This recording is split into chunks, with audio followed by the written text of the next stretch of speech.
Hello, I'm Kent Kramer, Chief Investment Officer at Foster Group and host of our bi-monthly Financial Perspectives video commentary. So welcome to today's webinar, which we've called Time to Go from Saving to Spending. Foster Group is a wealth management firm based in West Des Moines, Iowa, with an office in Omaha, Nebraska as well. Our team of 75 employees serves over 1,800 clients in 40 states through financial planning and investment management. I recently read and then reread a book by Arthur Brooks called From Strength to Strength. In this book, which is about life transitions and aging, there's a section on a concept called liminality. Brooke writes this: psychologists have a special word for uncomfortable life transitions, liminality. It means the time between work roles, organizations, career paths, and relationship stages. Now, uncomfortable does not mean bad in this definition. Many of the transitions that incur a sense of liminality are ones we want to make. Getting married, having children, changing jobs, leaving a successful career for a new phase called retirement, or as one retiree referred to it as refocusing. The transition we're looking at in our webinar today is one that most of us will make. It's the one where we move from saving for retirement to spending in retirement, from accumulating to decumulating, from working to pay the bills and reach professional goals to living life with more choices regarding how we spend our time. At Foster Group, we've observed and traveled with many of our clients in their liminality, the sometimes uncomfortable transition from full-time work and earning to a change that means taking money out of their investment accounts to pay themselves. We found this is more than a simple change in behavior from work to non-work, but involves really a change in mindset and can impact our sense of security and even our self-worth. While working and earning an income, we think that even if investment markets go down, we don't need that money today, so we can wait for our portfolios to recover as we continue to bring home earned income. But as we get closer to retirement and have our earned income stop, some new or different thoughts might just emerge. We may find ourselves worrying more about real and potential declines in the market because we think there's less time for us to earn it back through working and less time for a stock market recovery to take place. We may start to wonder with more urgency whether we will have enough to last us the rest of our lives. Will we be able to safely do the many things we have planned for our retirement years? We are faced with changing the lifelong productive habit of saving money and of putting dollars into retirement accounts. It can be disorienting, even a little guilt-producing, we've found, to change those habits and expectations from putting money away for the future to, now that the future is here, taking it out and putting it to the uses that we are saving for. Things like regularly monthly expenses, travel opportunities, gifts to children and grandchildren, gifts to charities, among other things. We may wonder what we'll actually do with our time, where we'll be, what we'll be doing, and who will we do things with. If we felt a sense of satisfaction and contribution from our work, will we still feel productive without that job and our coworkers next to us and those who we serve? Rather than having a conversation only with a group of advisors who have seen these transitions secondhand, we thought it would be more helpful to talk to people who've experienced the transition and successfully navigated their own liminality. In order to do that, our team interviewed 6 people who generously shared their insights and experiences and what they would share with others is helpful in going through this kind of liminality stage. We also interviewed 4 of our advisory team members to get their thoughts on what has been generally helpful for people who are planning for or approaching retirement, about what to expect. What we found confirmed some of our suspicions, but we also found that those who've been through it offered some really helpful advice. Now, in order to fit this into our 30-minute window today, we'll tell you we left a lot of wisdom on the cutting room floor. We've taken selections from our conversations and grouped them into thoughts about pre-retirement, what to expect and what to do to prepare, the retirement transition, what does it feel like when you're actually moving from your current work life to something new, and post-retirement, once you have made a good transition, what can you look forward to? Finally, we just heard some life lessons that we just had to include. They were too good. I'll start each section with a description of the questions we asked, a couple of comments about how our guest answered them, and why we found them to be helpful questions we think for you to consider in planning for your own good liminality.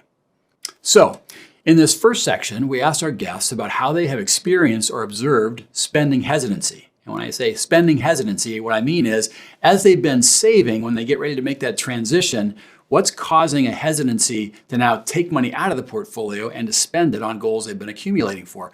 We wanted to know how they were feeling as they saved for retirement and special goals.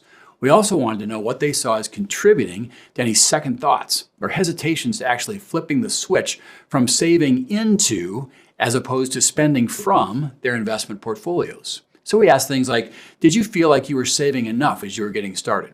How common do you think spending hesitancy is, and what can create spending hesitancy or has created it for you?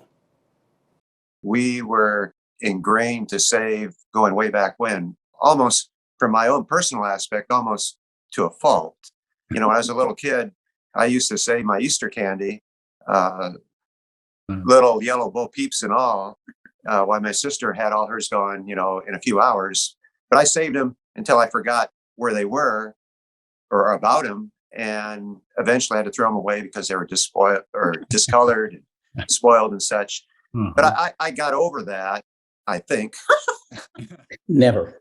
So in the back of my mind, my goal was not to live in a refrigerator box when I retired. And so the quest was save and invest as much as you can.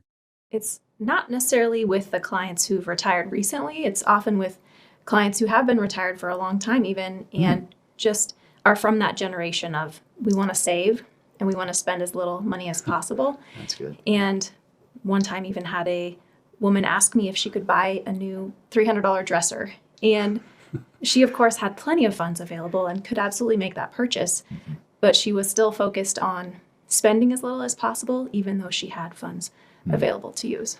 I like Morgan Housel's analogy of moving the goalposts. Yes. I think I clearly moved the goalposts several times in many different ways. One would be just the fear of running out of money, of not having enough, Yeah. Not of outliving your money.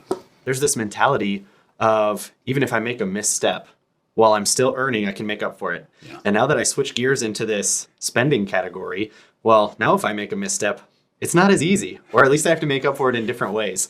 Yeah. And so seeing the finality of that changes perspective or changes expectations then, and things start to become a little bit more real, I guess. Yeah. Obviously, everybody will have their own experience with spending hesitancy, whether large or small. Next, we wanted to know what activities or what information, what kinds of conversations were really helpful in gaining confidence to actually transition from net saving and investment to net spending in retirement, or even just going through a change of pace. Starting to plan what you hope for early and with some specific things in mind is often the best place to start. Do you have a finish line? As we listened to our guests, we noticed that there were some important non-financial conversations that informed the financial ones. As you'll hear, some were smaller, but some were highly practical, and some were actually very, very big picture. We asked things like, what do you want to retire to? What kinds of conversations do we need to have, and how many conversations? And who are we going to have these conversations with? Who will help us process some of our thoughts and circumstances? Let's take a listen. We were kind of clueless. We just thought, well, we should probably work until we're 65 just because that's kind of the magic birthday that gets all the attention. Yeah. But also we wanted to work to a point where our kids were well situated in early adulthood, had graduated from college, hopefully, and were independent and employed. And if that happened sooner than 65, we were ready to go with that.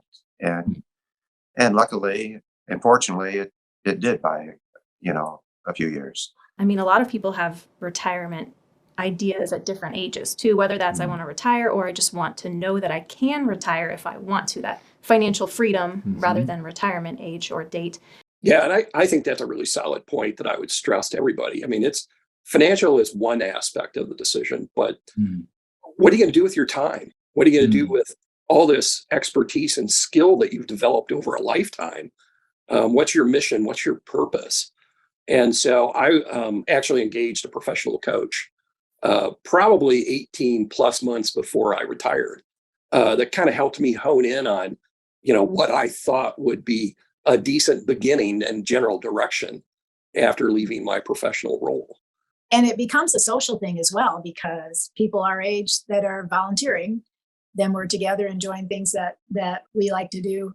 Daryl and I work with Trees Forever. And so just this past weekend on Earth Day, we were planting trees, So those are the things that we have found: conservation and, volunteering, those kinds of things we have more time for now. And then we can support those organizations through financial donations as well. So Another key part, and I really gained this out of that engagement with the coach, when I was really struggling with, when do you know enough is enough? And part of that process was really getting in touch with your values. And he said, one of your key values that you and your wife have developed is you're wise stewards of your financial resources. So why do you think that's going to change when you retire? And I thought about that and I'm like, oh, that makes total sense. So unless there's something materially significant, you're going to continue the way you have behaved in the past. The clients who are happiest in retirement really do have that sense of purpose, whether that's volunteering or taking care of grandchildren or a hobby or travel or something that they're really excited about. And those clients really have the happiest retirement, other than the ones who are just retiring to get away from the job that they're doing. Some people just want one meeting and then they've made the decision. They're going to retire. And then there are others who really want to meet about it and then talk about it again and talk about it again and just make sure they still feel comfortable with that decision. And so that is definitely interesting to go along that discussion about how comfortable are we? Are we really ready to retire? I think we kind of each knew the strengths in our relationship, what we were good at, what we weren't good at. And she's really good about asking. I mean, I'm really good at asking questions, but she's not afraid to ask questions that some people might consider, why are you asking that? I mean, because she has a deep concern about you've heard her talk about the money, how long will it last, the what if scenarios. So she's really good about asking those kind of questions to make her feel comfortable. And she trusts that I'm going to ask the right questions to know that we really are okay with the things that we're doing, the plans that we're making. At the end of the month or the beginning of the month, I would get all these statements from different advisors, and I have them spread all over the kitchen table or the dining room table. And I would try to figure out, do I invest in this account, or do I take money from this account, move it over there, or should I just write a check and add more? And one day, the idea that other people, this is their specialty, and so maybe they know more than you. And then also the idea, I was spending a considerable amount of time doing that. And I realized that there are other ways that I want to spend my time. It was always helpful having a third party let us know what was going on. I mean, I have friends who did some of this on their own, and there's no way I would ever want to do it. Number one, by using a partner who has access to all the tools daily, I don't have to worry about that. I can go worry about all these other things, taking care of my mom, taking care of her dad, volunteering, doing whatever. I have to spend my time doing market research or trying to figure out what's going to happen, or the logistic fine paperwork that might need to be done. I can rely on somebody else. So having that really is helpful to me. Actually, through a men's group that I was part of, they don't use the word retire; they call it refocused. Okay, yeah. And so half of them had retired, so to speak, and the other half were anywhere from 3 to 5 years away. And so we would meet for lunch once a month, and somebody would, lead the meeting or bring someone to the meeting. And that's where I met this individual, and it just struck my soul. It's like, yeah, I could use that. Just different exercises, which illustrates the importance of, just have those conversations. There are no dumb questions. Yeah. Just get it off your chest and have a conversation about it. So after those conversations, we wanted to get a little more specific about financial planning. You're going to hear in these responses how financial planning can be a really helpful part of the process. In particular, we asked how understanding concrete things like spending goals can contribute to confidence. So we asked, how did financial planning help with your confidence, and what are the important elements of a financial plan? The key part was, number one, to have a plan.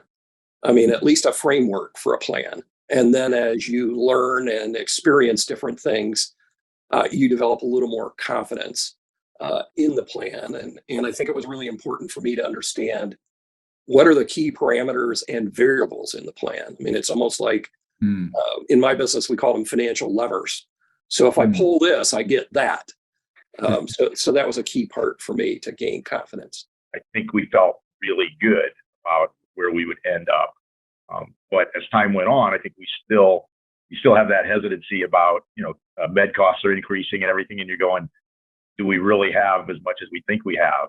And when we got to the point when we finally decided to, Suzanne quit like 10 years before I did. We got to the point of thinking about quitting. It's like, yeah, we finally thought we had enough money that we could make it to certain points. But it was only until later in life that someone said, why don't we put all the pieces together and see what you've done? And when that happened, I went, oh, I'm okay.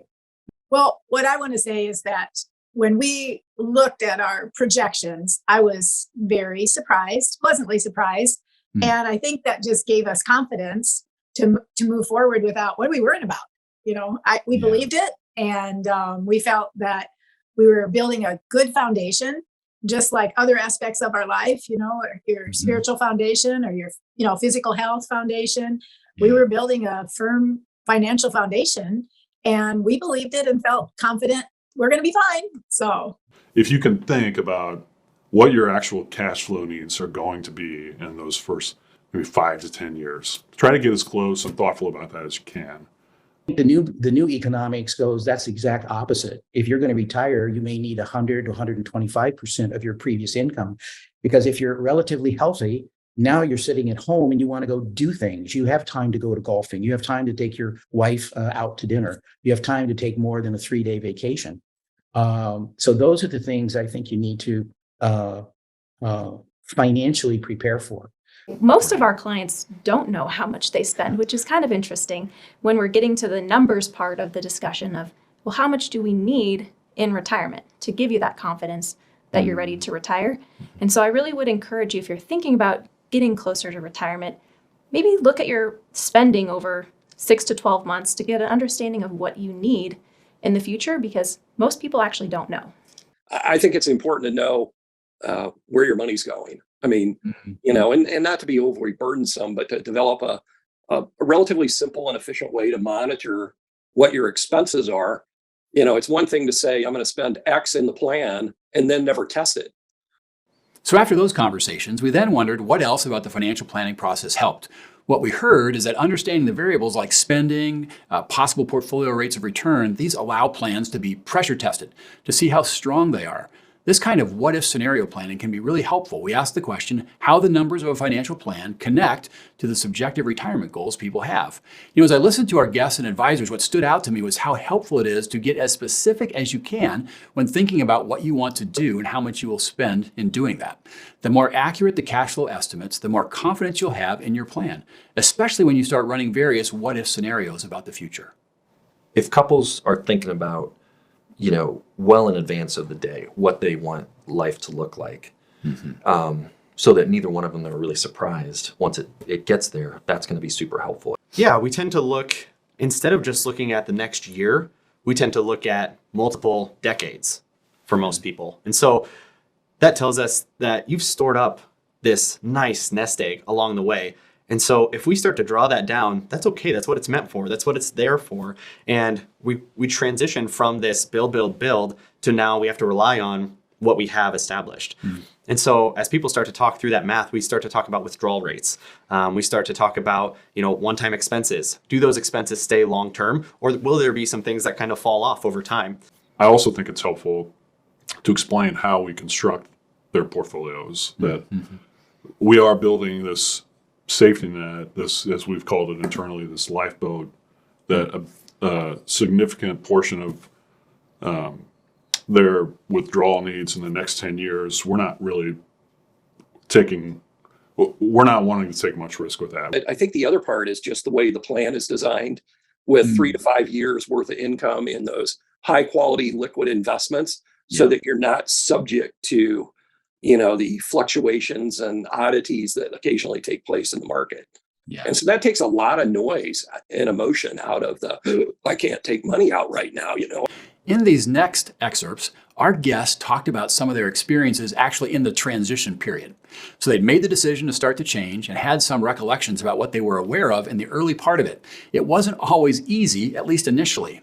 We asked, how did you feel about finally making the change, turning off the income and starting to spend? And then what did you learn as you went about making that transition better? Honestly, nausea, cold sweats, waking up at 3 o'clock in the morning, envisioning that refrigerator box. It was awful. But the transition was actually quite rapid. People warned us about just the retirement part of it, not just the financial. Right. But it takes sometimes 5 years to relax into being retired and not feel like you're on schedule. Every 10 minutes, I'm seeing a patient. Let's go, go, go. And it really did take a lot of time to unwind, relax, and then say, along with like, okay, we're going to be okay. You know, if you're in a high-paced, high-stress, fast-paced environment, you just don't turn that off. And I'm sure I drove my wife nuts a little bit, you know, getting, and, you know, I hadn't shared my calendar or a schedule for years. Well, what are you going to do today? Well, why do you need to know? So there's a dynamic that goes with that. So You want to have an opportunity to wind down a little bit, rather than like I was in a situation where you just you get there fast and then it's done. Because we had planned ourselves so well, we were able to do some things that a lot of people probably weren't able to. I mean, like I basically went and lived with my mother during the week for 5 or 6 months and helped take care of her, which I never would have been able to do if I was still working. So the planning we did to get to retire early and have the money really paid off in terms of, you know, feeling good stuff and not going to the desk and work stuff. Yeah. And also not hang over our head, which would have made it a worse situation too. I was fortunate to try a couple of things that really were good experiences. I went to New Zealand for 3 months the year after I retired, worked as a physician, and Jolene and I had a great time experiencing that country. I worked at the vet's home in the winter of 17, or winter of 19 rather, and really, you know, really felt kind of revived a little bit working with the veterans, and I hadn't experienced that before. But after it all, just reminding myself, I really want to be retired, and carried on, and really haven't done anything in the realm of work since. And were we ever 100% ready to know that we had enough money? No. I mean, I don't think we were. I mean, even though the number on the page looked like it was not a problem. For many of our guests, as they settled into retirement, post-transition, things started to happen that indicated a successful liminality, to go back to Arthur Brooks's word, for navigating an uncomfortable but desirable transition. For some, the signal that they were comfortable with the transition was realizing that they had more capacity and a greater desire to give money away than they had anticipated. Advisors and our guests both cited this as signs of a good liminality, as we'll see. Just realizing that we're probably not going to change a whole lot of how we live and spend. We've been pretty true to who we are, even though, honestly, we've accumulated more money than I ever dreamed of. It's not, to me, it's not the most important thing.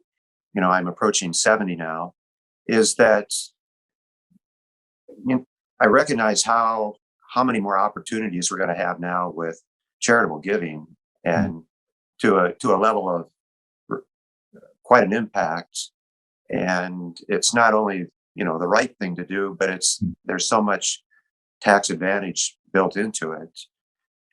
And that's one thing we're really getting help from, you know, with our advisor, and that's something that we're, you know, excited about to make some big strides. When I saw them start to turn and start giving money away, this particular client, I think, had been driven by maybe a fear of the first fear, the fear of running out of money, not having enough. When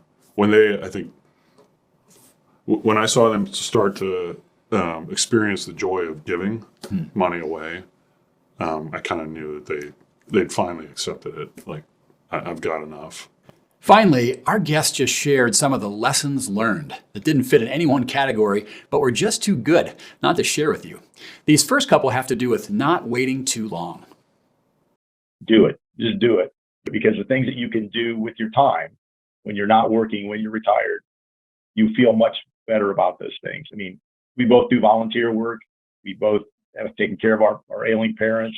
And those are things that if we had still stayed working, we would have not had the same ability to do, or in trying to do those things, it would have been a lot more stressful or a lot more juggling on our part to be able to handle those things. So we retired early enough. We were able to spend some time before some of those things occurred.